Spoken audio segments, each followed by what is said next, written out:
Buat juga rame-rame dua isinan kafenya ada pun. Yang kafe ya. Yang kafe datang. Nyo bebe panggil kapo, bebe dapat satu kapo mana ape. Buat juga ya, tiga chip. Ya. Gak ada main chip. Hai. Chip yang judi tolen mandu ulama bangsa bodohnya ittifaq judi. Sepakat ulama bangsa bodohnya yang judi tolen walau boleh bersedekah. Soal boleh bersedekah cina. Yang boleh bersedekah cina, pokok boleh bersedekah. Yang ibadah ni jamu hai belakang. Hai di pak gom dengar bukan. Yang di balon jamu. Supaya jadi macam rukong. Obat rukong muka tu. Uranya dengar. Ya. Judi bebas berjamaah. Dengar bukan. Judi uranya buku bebas ya udah hati.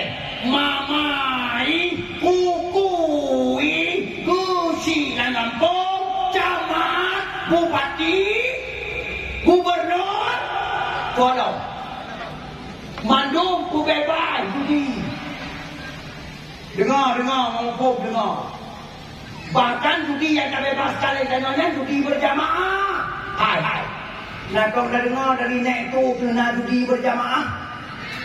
Anak projek kan naik datu dan yang judi kan anak di luar kampung kan anak. Tapi dia minta utuan, yang betul.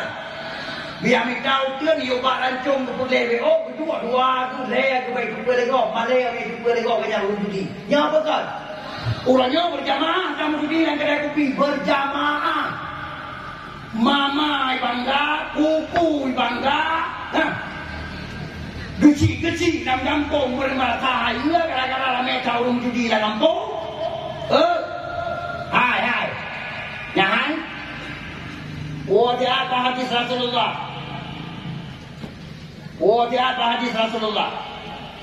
Tanda-tanda kiamat pupuk tak terjadi. Dandang terjadi kiamat raya.